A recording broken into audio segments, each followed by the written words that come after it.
ఉత్తరాంధ్ర సాగునీటి ప్రాజెక్టులకు ముఖ్యమంత్రి చంద్రబాబు నాయుడు అత్యధిక ప్రాధాన్యత ఇస్తున్నారని 2025 జూన్ నాటికి గోదావరి వరద జలాలను ఉత్తరాంధ్ర సుజల స్రవంతికి అందించడమే లక్ష్యంగా ప్రభుత్వం పనిచేస్తుందని రాష్ట్ర జల వనరుల శాఖ మంత్రి నిమ్మల రామానాయుడు స్పష్టం చేశారు. అదే 14-19లో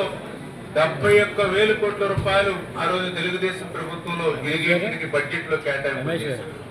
ఇక్కడ ఒక విషయాన్ని కూడా గుర్తుపెట్టుకోవాలి. 14-19లో 5 సంవత్సరాల్లో మన బడ్జెట్ టోటల్ గా 7 లక్షల కోట్లు. వీళ్ళు 19-24 5 సంవత్సరాల్లో వీళ్ళ బడ్జెట్ 12 లక్షల కోట్లు. వీళ్ళు పెట్టింది 32,000 కోట్లు. అంటే ఇరిగేషన్ శాఖకి ఎంత నిర్లక్ష్యం చేశారో అదొక ఉదాహరణ. మళ్ళీ ఈరోజు మీ అందరి ఆశీర్వాదంతో తెలుగుదేశం, జనసేన, బీజేపీ, ఎన్డీఏ ప్రభుత్వం వచ్చింది. ఈ 9 నెలల కాలంలోనే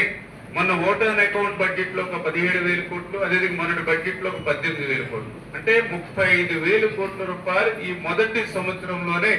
ఇరిగేషన్ శాఖకు ఈరోజు ఎన్డీఏ ప్రభుత్వం నిధులు కేటాయించింది అని అంటే 5 సంవత్సరాల్లో వైఎస్ఆర్సీపీ ప్రభుత్వం 32,000 కోట్లు కేటాయిస్తే ఇవాళ ఎన్డీఏ ప్రభుత్వం 9 నెలల్లోనే 35,000 కోట్ల రూపాయలు ఇరిగేషన్ కి కేటాయించింది అని అంటే ఈ యొక్క ఇరిగేషన్ కి ప్రభుత్వం ఇస్తున్న ప్రాధాన్యతకు అదే ఒక ఉదాహరణ తెలియజేసుకుంటూ, అందులో ఏదైతే ఈ రోజు ఉత్తరాంధ్రకు ఒక ఉజ్వలమైనటువంటి భవిష్యత్తు ఉండాలనేటువంటి ఆలోచనతో ఈ రోజు చంద్రబాబు నాయుడు గారు కూడా చాలా క్లియర్ గా ఉత్తరాంధ్ర ప్రజలు రుణం తీర్చుకునేటువంటి విధంగా ఇరిగేషన్ శాఖకు అత్యధిక ప్రాధాన్యతనిచ్చి 1-2 రోజులు ప్రతి ప్రాజెక్ట్ ని కూడా మీరు రివ్యూ చేసుకుని ఆ రివ్యూ చేసినటువంటి ప్రాజెక్టుల యొక్క నోట్స్ అన్ని కూడా మళ్ళీ మీరు ఒక్కసారి మనం రివ్యూ చేసుకుని తొందరలోనే ఉత్తరాంధ్రలో కూడా ఒక రోజు నేనే ఉత్తరాంధ్ర సుజల స్రవంతి మీద కూడా రివ్యూ చేస్తానని చెప్పి స్వయంగా చంద్రబాబు నాయుడు గారు ముఖ్యమంత్రి గారు చెప్పారని అంటే ఈ ఉత్తరాంధ్ర మీద, ఉత్తరాంధ్ర ఇరిగేషన్ ప్రాజెక్టుల మీద ఆయన ఉన్నటువంటి శ్రద్ధకే అది కూడా ఒక నిదర్శనం అని చెప్పి కూడా తెలియజేసుకుంటూ, మరి ఏదైతే ఈ ఉత్తరాంధ్ర కూడా సంబంధించి నేను కూడా చూస్తే ఆ రోజు 14-19లో ఈ ఉత్తరాంధ్రకి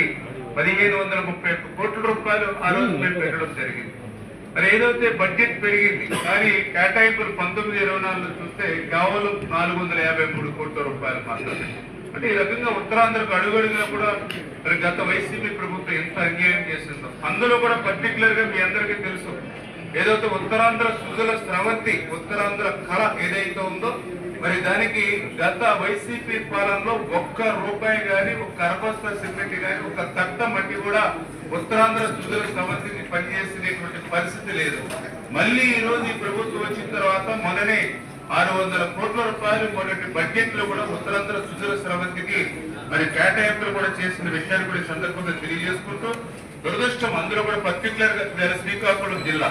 మరి ఇక్కడే గతంలో ఒక స్పీకర్ గా ఉన్నటువంటి వ్యక్తి ఉన్నాడు, ఒక రెవెన్యూ శాఖ మంత్రి ఉన్నాడు, ఒక పశుసంవర్ధన శాఖ మంత్రి ఉన్నాడు, కానీ శ్రీకాకుళం జిల్లాగా చేసింది 0. ఏదైతే ఇప్పుడే మనం చూస్తూ ఉంటే ఇప్పుడే ఐడిసి మరి వేళ ప్రతి నియోజకవర్గంలో కూడా వాళ్ళు చెప్తూ ఉన్న లిఫ్ట్ స్కీమ్స్ వాస్తవం. మనం కూడా మేము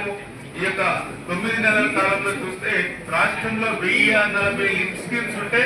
అందులో 450 లిఫ్ట్ స్కీములు మూతపడ్డాయి గత 5 సంవత్సరాల నిర్వహణ లోపం వల్ల.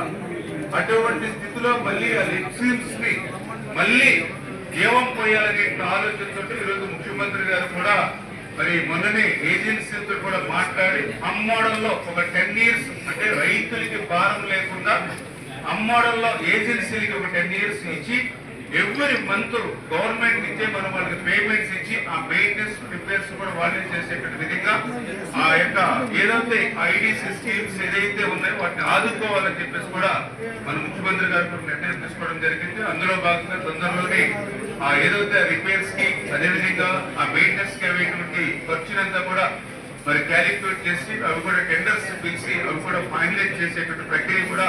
డిపార్ట్మెంట్ లో కొనసాగుతుందని చెప్పి తెలియజేసుకుంటూ, అదేవిధంగా లస్కర్లు అనేది ఈ ఇరిగేషన్ డిపార్ట్మెంట్ కి అత్యంత కీలకం. మరి దురదృష్టం గత సంవత్సరం నుంచి కూడా అంటే వైఎస్ఆర్సీపీ గత సంవత్సర పాటు లస్కర్లకి బకాయిలు పెట్టిపోతే జీతాలు మళ్ళీ మనం వచ్చిన తర్వాత ఒక్కొక్క లస్కర్కి 90,000 లక్ష రూపాయలు ఒక్కసారిగా ఆ సంవత్సరం బకాయిలు కూడా విడుదల చేసినట్టుగా లస్కర్లకు కూడా జీతాలు ఇవ్వలేటువంటి స్థితికి గత ప్రభుత్వం నెట్టేసినటువంటి పరిస్థితి. మరి అదేవిధంగా ఇప్పుడే ఉద్యోగస్తులు కూడా ఇరిగేషన్ డిపార్ట్మెంట్ కూడా సంతోషం వ్యక్తం చేస్తున్నారు. ఎందుకంటే 8 సంవత్సరాల నుంచి ప్రమోషన్స్ లేక ఏ విధమైన ఇంక్రిమెంట్లే కానీ అదేవిధంగా శాలరీస్ పెరగడం కానీ లేకుండా మరి సీనియర్స్ అయ్యుండి కూడా జూనియర్స్ కింద పనిచేసే పరిస్థితిలో ఉన్నామని ఏదైతే మరి ఇరిగేషన్ డిపార్ట్మెంట్ ఉన్నారో వాళ్ళందరికీ కూడా ఏ నుంచి డిఈలకు అదేవిధంగా డిఈ నుంచి ఈ నుంచి ఎస్సీ నుంచి సిఈల వరకు కూడా మరి ఇవాళ ప్రమోషన్ ఇచ్చి ఆ ఉద్యోగస్తుల్లో కూడా ఒక పని చేయాలనేటువంటి ఒక సంకల్పం ఒక ఆత్మవిశ్వాసం కూడా ఈరోజు ఇరిగేషన్ డిపార్ట్మెంట్ కూడా పెంచడం జరిగిందని చెప్పి తెలియజేసుకుంటూ మరి అందులో భాగంగా ఈరోజు రివ్యూలో కూడా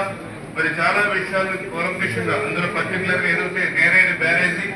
మరి ఇది కూడా అవసరం, కాకపోతే ఇది ఇంటర్ స్టేట్ ఏదైతే ఏపీ అండ్ ఒరిస్సా స్టేట్ లో లింకప్ ఉంది కాబట్టి మరి అది ముఖ్యమంత్రి గారి దృష్టిలో పెట్టి వారి పరిధిలో పరిష్కరించే విధంగా